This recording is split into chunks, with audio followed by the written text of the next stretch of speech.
Pearson North AM and use hashtag PearsonLearn. Okay, let's move on to our next presentation, which is titled Integrated Reading and English Courses and Using Accelerated Learning. And our speakers are Wes Anthony and Karen Cowden. Wes holds a BS in Communications, an MS in Instructional Design with a specialization in online education, and earned a certificate from Appalachian State as a specialist in developmental education. He participated in the Kellogg Institute in 2012 and at Advanced Kellogg in 2013. From 2010 to 2012, he was the coordinator of developmental English at Cleveland Community College in North Carolina, where he is currently the adjunct coordinator for developmental English and a developmental English and reading instructor. Wes is also president-elect of NCATE and writes Life of an Adjunct on the Pearson English Instructor Exchange blog. Karen Cowden holds a Master of Arts in Elementary Education from the University of Central Florida and a Bachelor's of Science in Communication from Florida State. Currently, she is Professor of Reading at Valencia College in Florida, where she is an innovator in developing reading activities that creatively connect students' learning styles and integrate circular pathways. Her 15 years of experience working in public and private industry brings a unique perspective on supporting students and integrating technology into daily practice. The focus of this session is on integrating reading and writing curricula into accelerated course sequences using supplemental software programs such as Pearson's MySkillsLab. Wes and Karen will reference their experiences and offer best practices which can help instructors mold courses into positive educational experiences for students of varied learning styles. Additionally, they'll speak to the needed changes in standardization across states and how the MySkillsLab reporting features can be used to provide data for administrators and state boards of education. Friends, are you ready to begin?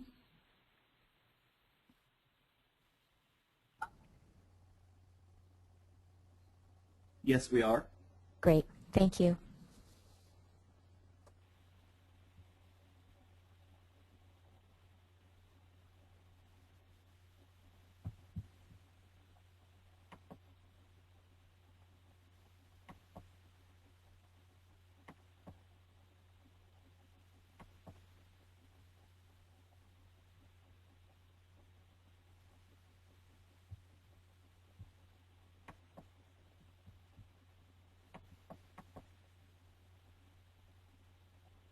Wes, we're not hearing anything. Okay. Can you hear me? Yeah, I can hear you now. There we are. Okay. Good morning, everyone. And Karen should be here with us as well. Right now, we're going to walk through our PowerPoint on integrating reading and English courses using accelerated learning best practices. As soon as I click to show my screen, hold on.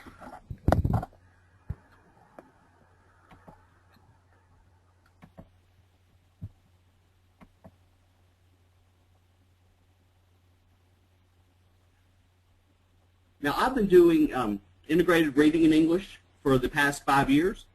I have been through 2 redesigns on my campus. Wes? And just a brief bit of history. Yes. Wes? Yeah, we're not able to see your screen for some reason.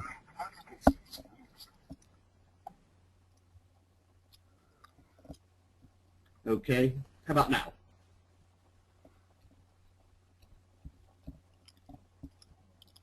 No, I'm still not seeing it.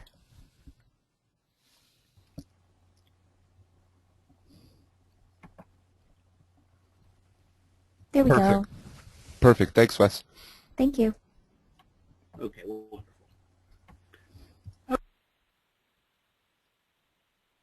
Okay.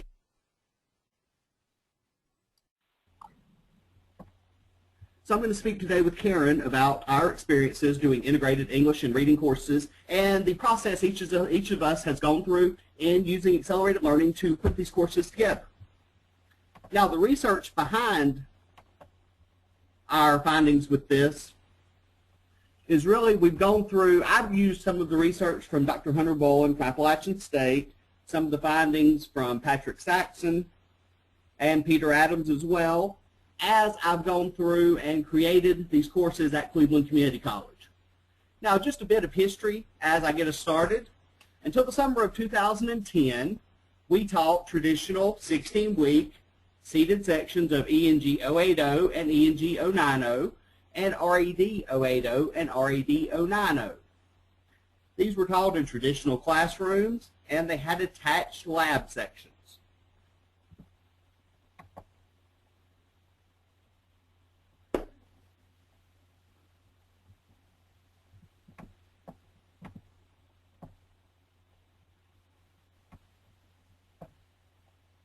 Okay, now some of the theoretical approach, because we're really big on the research that goes along with where we came from.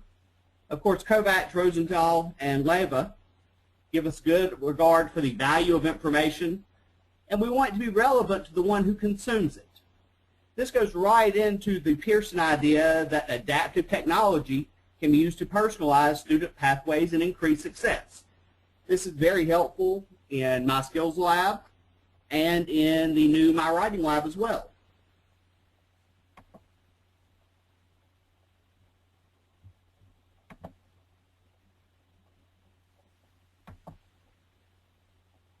Now, one thing that Karen and I do believe in is just-in-time teaching.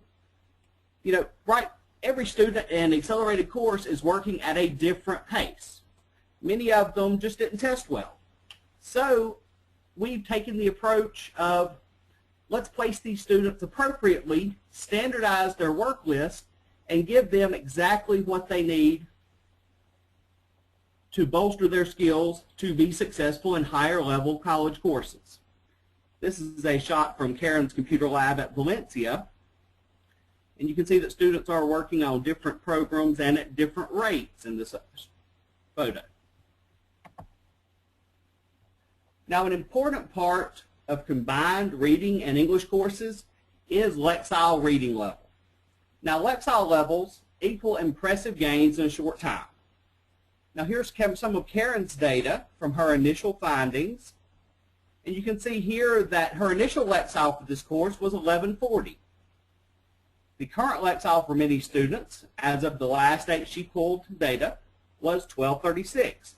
So this shows that in just 2 weeks, there was a rapid amount of growth, and she was able to track it, as you can tell by the chart in the bottom left-hand corner in MySkillsLab, by simply following the dots.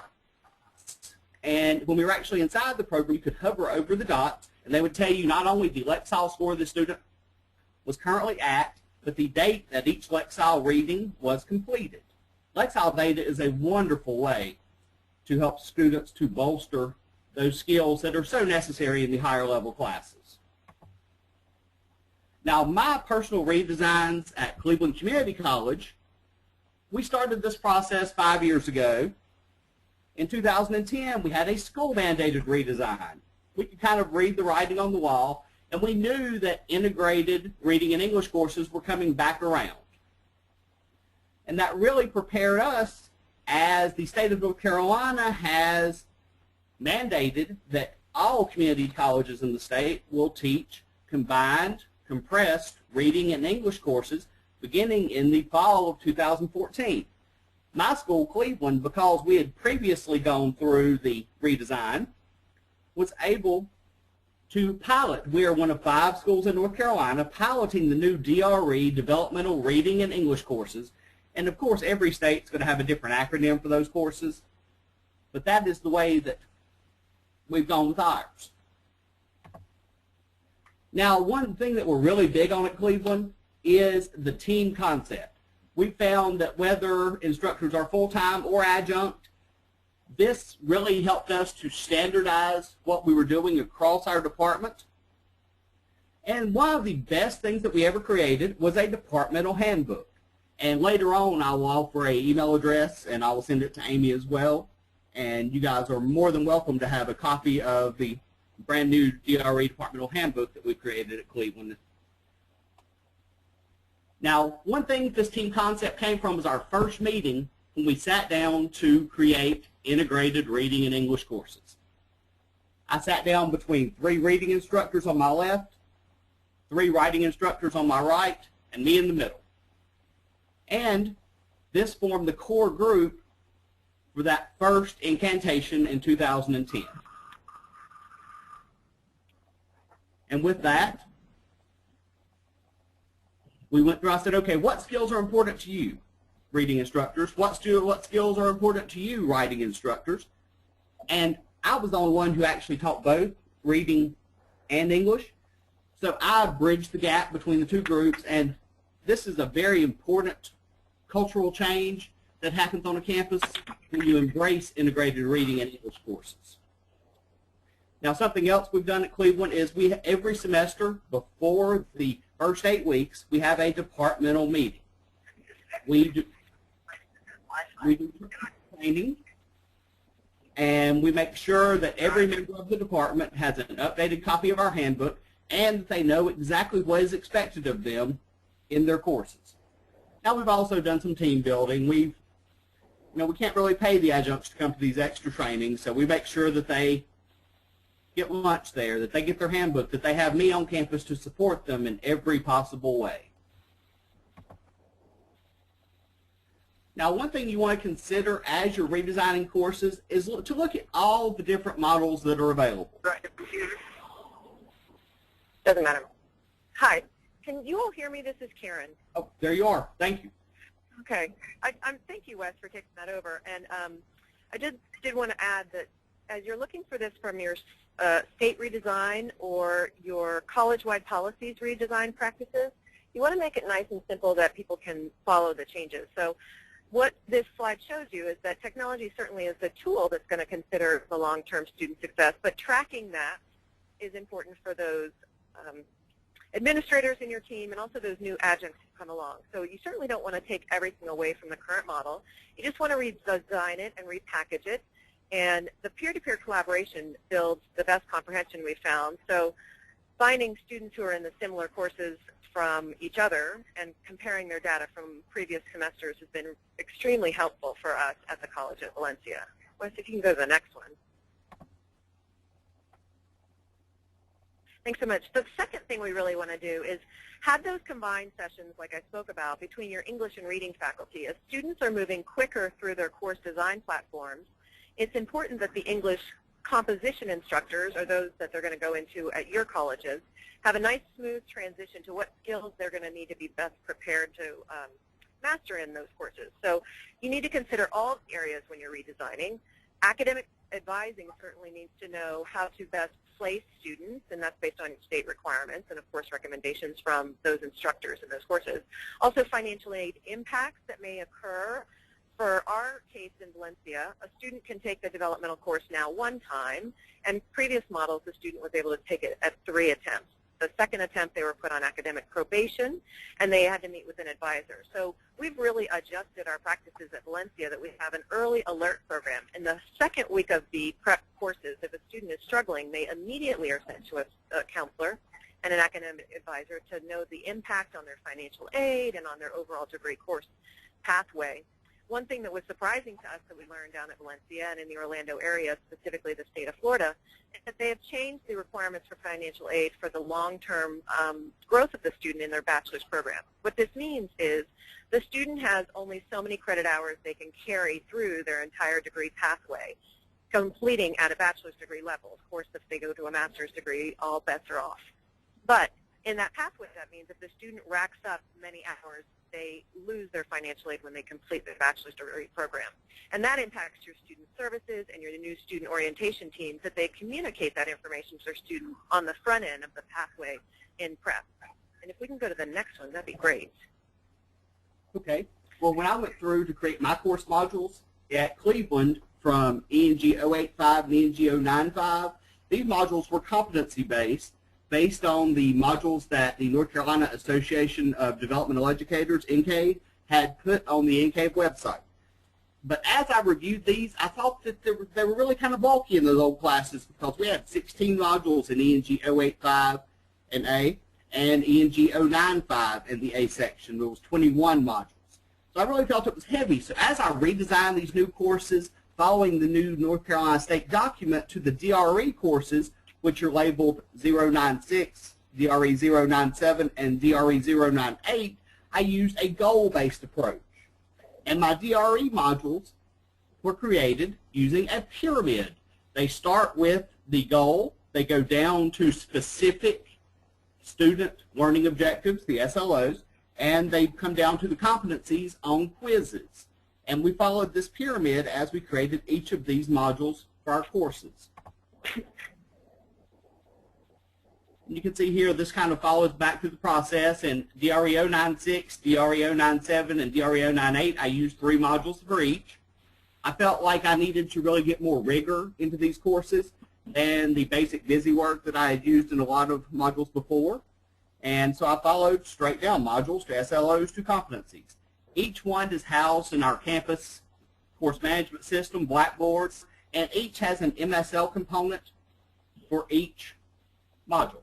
Now, I also use a standard assignment list, which I list in Blackboard as their MSL list, and this is used across my department.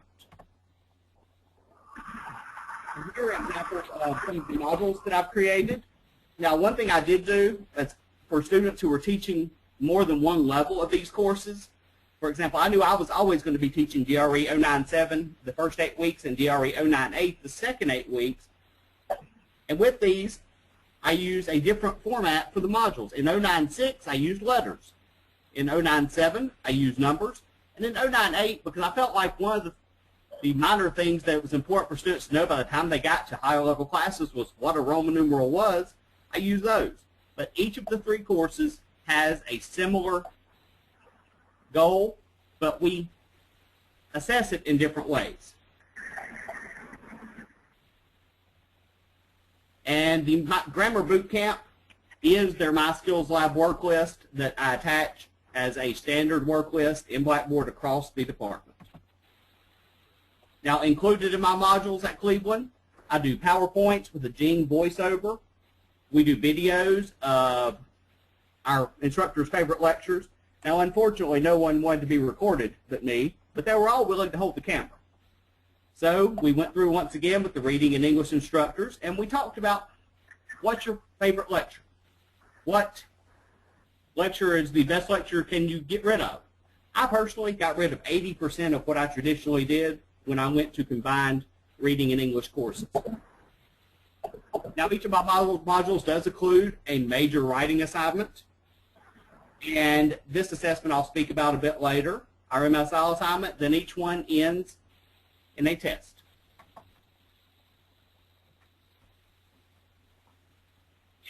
So thanks for Wes sharing his specifics of the course design. I wanted to talk again about the redesign and some of the challenges that you may face.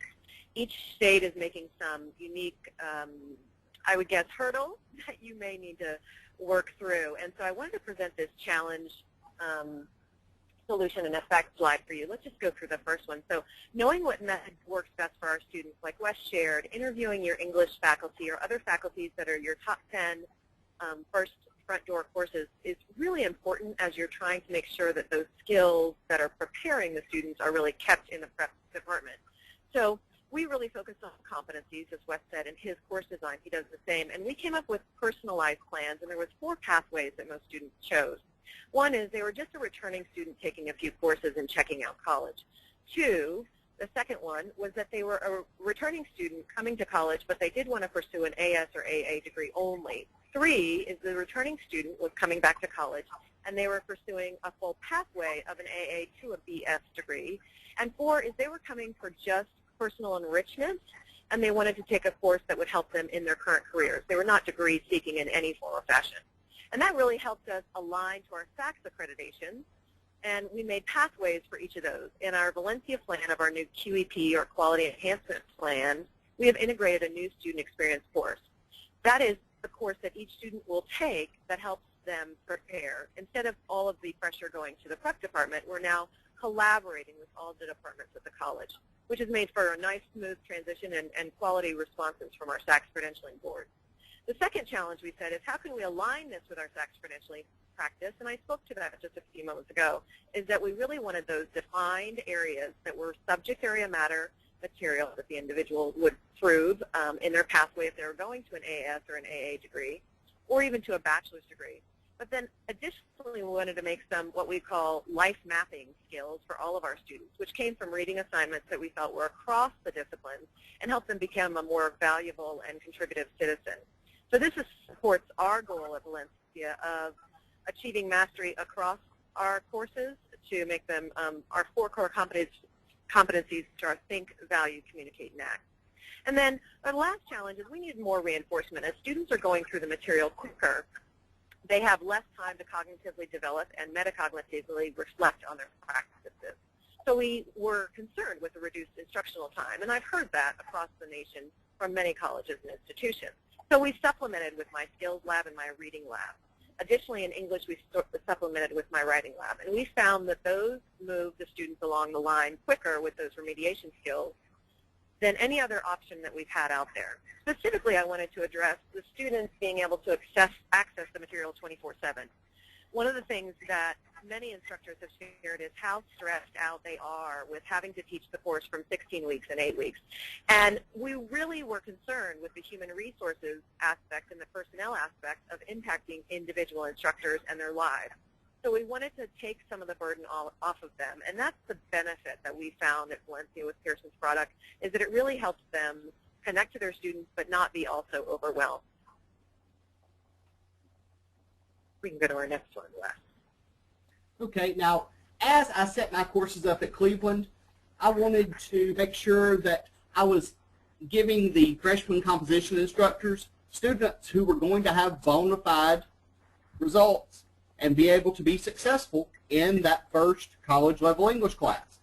So we decided to pack as much rigor as we could into the 3 new courses we created. Now you'll notice in DRE 096, it's rather simple. We're starting with the definition paragraph.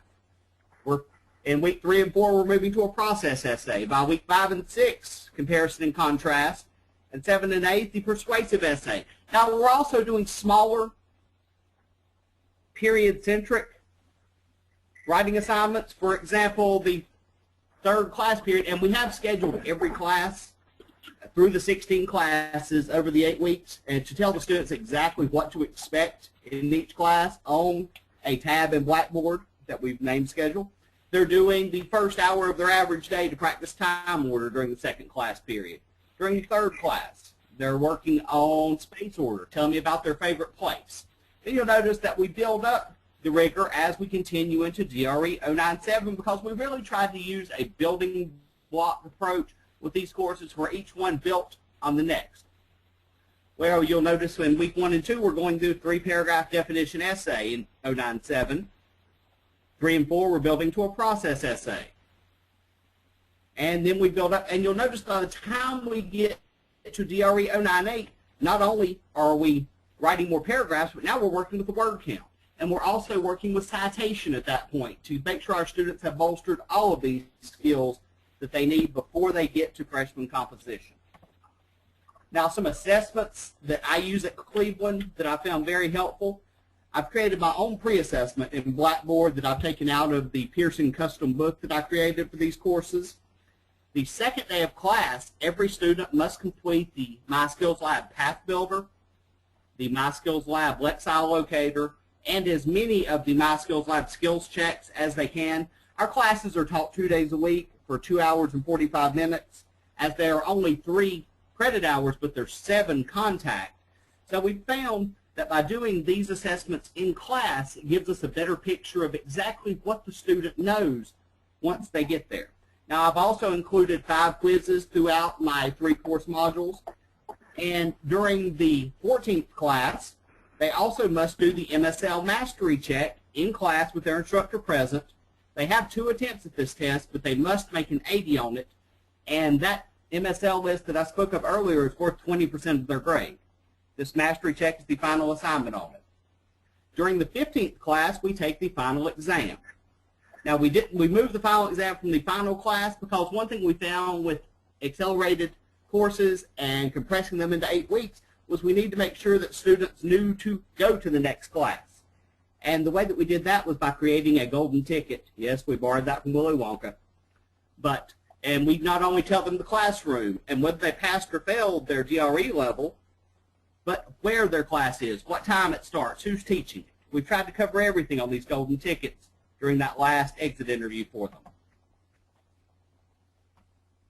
So thanks, Wes, for that detailed plans, and we're going to show you how it links it all together. So in your redesign principles, we hope this visual helps you and your team to connect all of the course concepts to not only their college courses, like Wes spoke of in his golden ticket design principles, but also to their community and to the campus, their personal, social life goals, and then also their career goals. So part of the practice is not just to push them through prep faster, but to really connect them to prep quicker by linking the specific skills and objectives in your assessments and your assessments that match some of these design principles here. So let me speak to the design of connecting to my college courses. Students in different pathways will want different reading materials. For example, if your college offers a lot of nursing or fire or police degrees, then you certainly would want to put those in their pathway. Also in their community, there's current topics that we have our students write about that we pull from the newspaper or local sources or CNN, so you may want to put that in your design principles to have them more engaged and connected, part of the SACS credentialing guidelines that many courses are going to need to implement. Also to their campus and community, a lot of times what we found is we have students do scavenger hunts on the campus, and that connects them to their campus instead of what we would call those drive-by students, those who drive to the campus, take their class, get right back in their car and leave. And that has built increased retention and motivation from our students just by connecting them to the campus and all the resources we have. Second to that point of connecting with the campus, we have our writing center, and our tutors from our writing center actually come into the classroom and do the orientation with the student in the classroom, connecting them and linking them to more resources. The second thing we do is in week 4, we have them go to the library and connect and do a library process of learning materials and checking out materials and doing a citation with the librarian. That has connected them to 2 other sources on the campus, and we've found in our data that when students are more connected to the campus, they're more likely to succeed, and they're more likely to stick with their courses. So that's a big piece of our puzzle, which is why I put it in red. Connecting to their personal social skills, that to me has been the biggest marked improvement with students reflecting in a more open discourse with us on their papers and their assignments and their instructors about really what's going on and really what they need as far as assistance to master and pass the classes.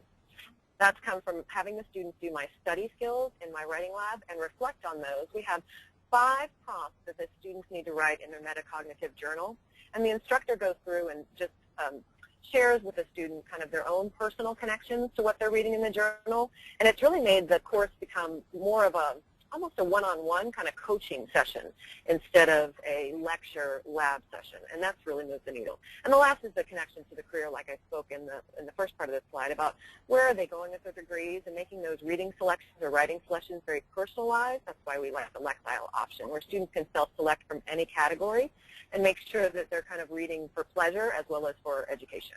So if we can go to the next one, Wes. Okay, and adding it up, at Cleveland, we teach 8-week hybrid sections of DRE 096, 097, and 098. And beginning in the fall, we will once again teach 7-week online section of DRE 098 only. That is our highest level, and it is the prerequisite for everything on our campus. So we have definitely tried to tie together the skills that were necessary to be successful everywhere. It's even the prerequisite for college-level math at my school now, because there are so many word problems in it. And so by adding it together this way, we've tried to make sure we've covered everything that was necessary to make these underprepared students more successful in the higher level course. So here's the data we spoke about earlier. And what we found is the longitudinal success of this redesign that both Wes and I have partnered to design with Pearson and with our colleagues is that from our pilot group, 92.9% passed their freshman course after coming through these new course redesigns at Valencia with an A, B, or C, which is unheard of marked improvement. And the big needle changer we have found is connecting the students through personalization and pathways where they're linked to more courses, and then not allowing them to have the optional course. As Wes spoke about, it's now a required course for any student at his campus. That's the same at Valencia, and that's really moved the needle for that high success rate. You can move to our next one. So I've kind of discussed a lot of the pedagogy and the theory behind these practices, and I thank you, Wes, for taking that first slide about Koval and Rosenthal. And the problem solving that you might have on your campus takes persistence married to meaning and progress. As you see in this chart, as your meaning and your personal connections for your students, like what really do they need to be successful on your campus with your degree program options, helps your progress move forward and make action plans and design those SACS credentialing goals and objectives a little bit more tailored to your experience. And in the center, really is a passion for this work return. Some colleagues across the state and the nation for sure have shared how, detrimental this has been to their empowerment of professors in the classroom, and they feel that they're kind of losing control. And really, it's an opportunity for you to redesign and rebrand your prep department. It's also an opportunity to kind of refocus your own passion for teaching it, what Wes was saying about taking some material out and really going to those things that really matter. And then second is to kind of let the technology be that tool that helps the students personalize things. You can go into the next list as well. So in summation, we really wanted to thank you for your time here, and I wanted to put this quote by Ruby Payne.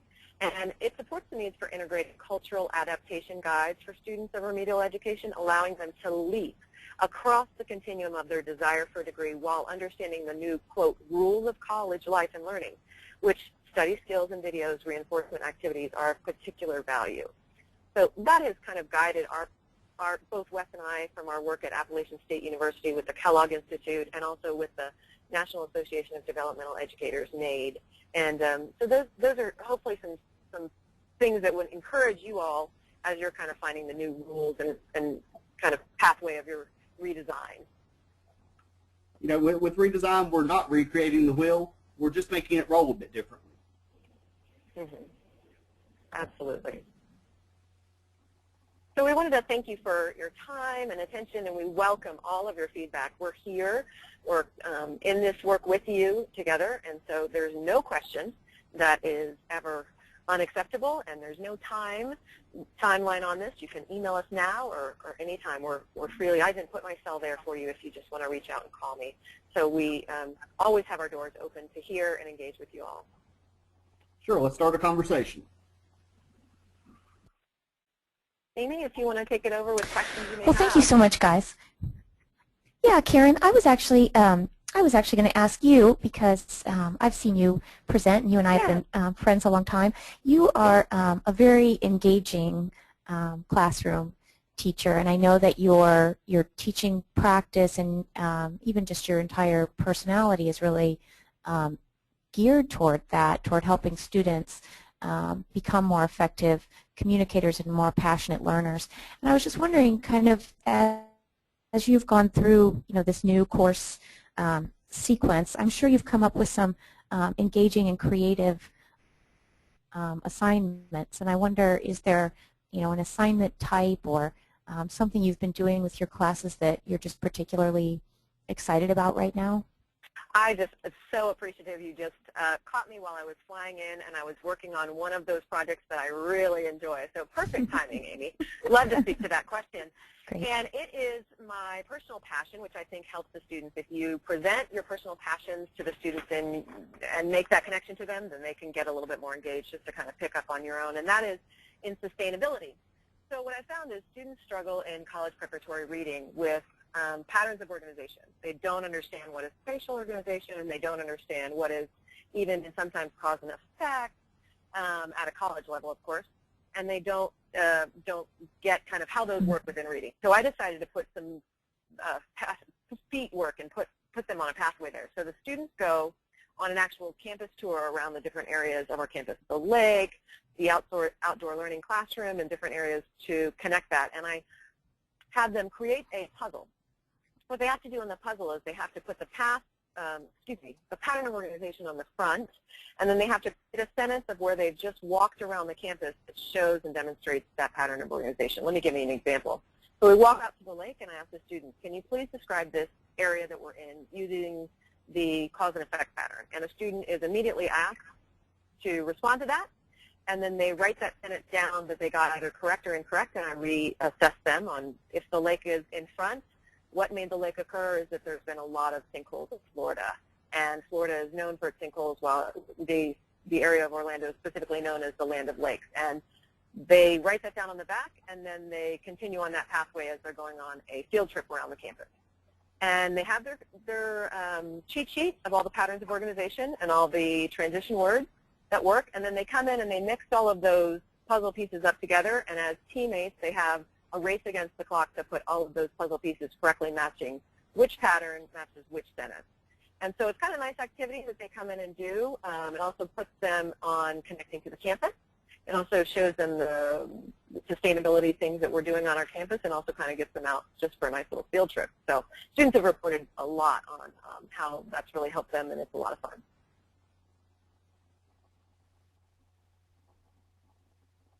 That's really interesting. Thank you for sharing that. I wanted to ask I wanted to ask Wes. Wes, I know you think a lot about adjuncts and how teaching unfolds for them perhaps differently than for some of us that have more long-term experience or have developed have the time and the support to develop innovative assignments as you and Karen do. Can you talk a little bit about maybe some ways of helping adjuncts work through some of the transitions that are going on with these redesigned courses? Oh, certainly, Amy. One of the things that we've done at Cleveland to really bolster our adjuncts and get them ready to teach these new redesigned courses is we gave them a buy-in. We said they were part of our original team as we created these, and so they felt from day one that they were part of the process. We didn't just create these classes and hand them to them and say, go teach them. We had them buy into the process. We asked them what was important to them. We brought them in for training. We brought them in for revisions for our handbook, and we have created that handbook that they find so useful because it tells them everything they need to know and plus some things they don't want to know about the program.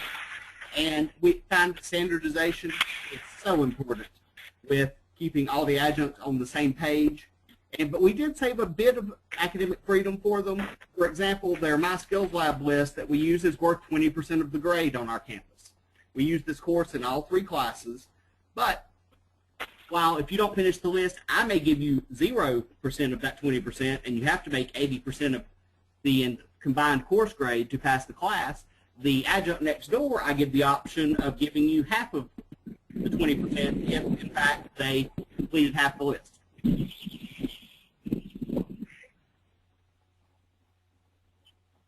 So we think that anything that can support adjuncts and smooth the transition for the best possible education for every student is absolutely necessary and vital. Agreed. They are a population that's being impacted, I think, more strongly even than a lot of others, in addition to students. I wondered, is there anything else that you all wanted to talk about that maybe didn't fit into the framework of the presentation, but that's been on your mind? I know that in both of your states, in addition to kind of the original redesign overhaul, there have been even more recent changes and changes across the country that you're aware of. So I didn't know if maybe there were things you were thinking about and wanted to talk about with these kinds of redesigns that went beyond the framework of your presentation, or any parting thoughts you wanted to share? Well, I think I'll take. Go ahead, Karen. Go ahead. No, I think I'll take that question, and then of course, Wes, feel free to jump in afterwards.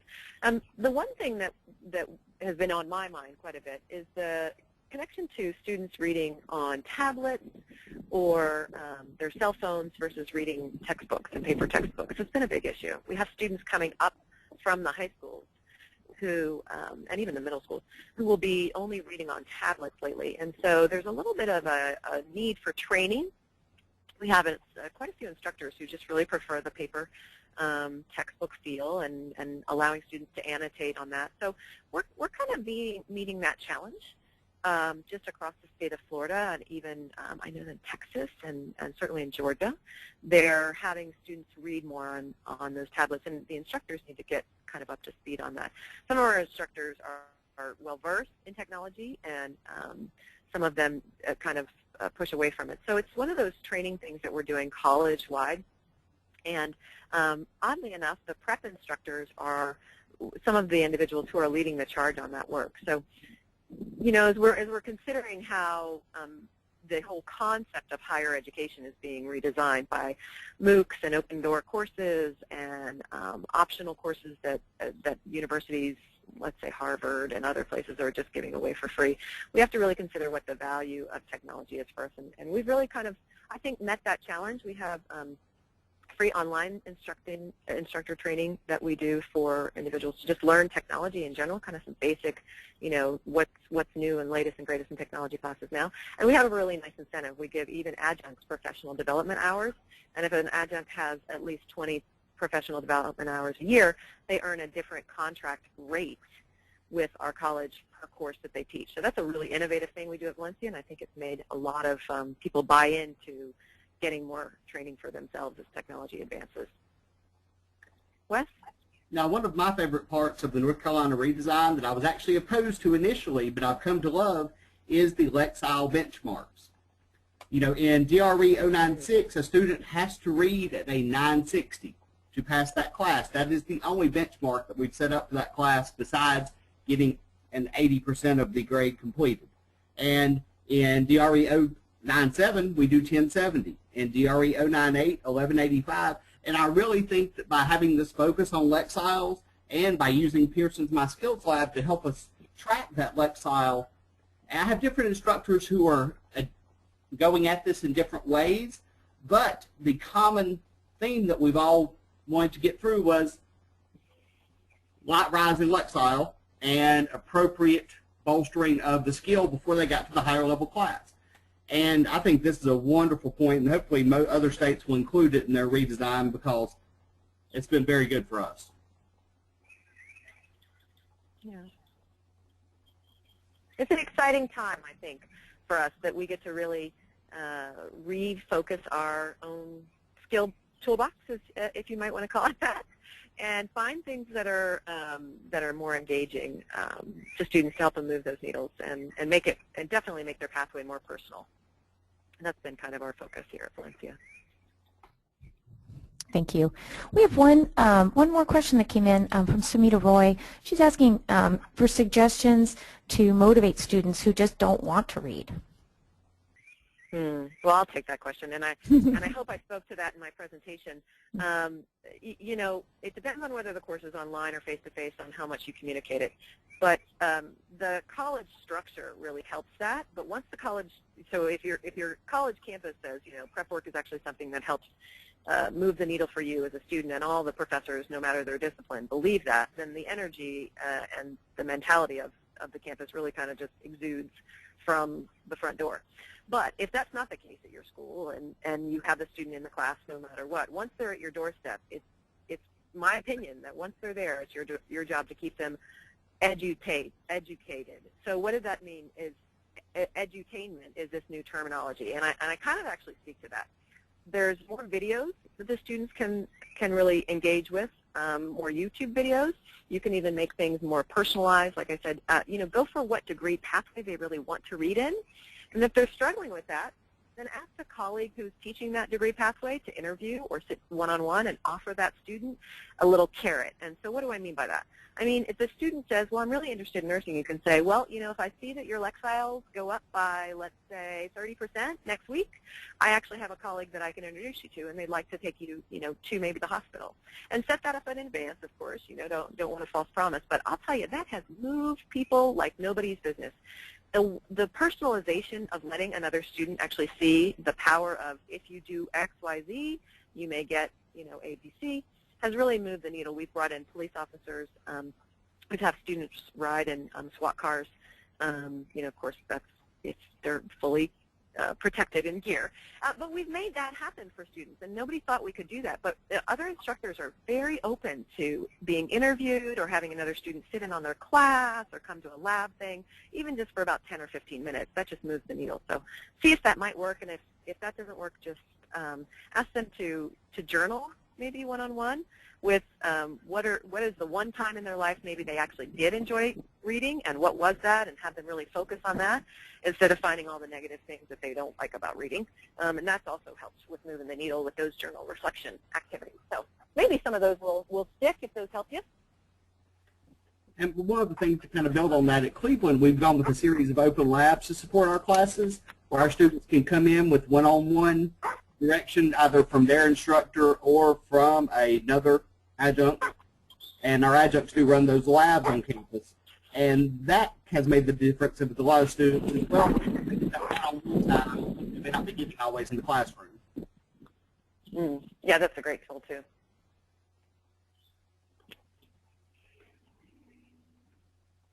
Well, great. Thank you, guys. And Samita submitted a note saying, thank you, she's going to try that. So awesome.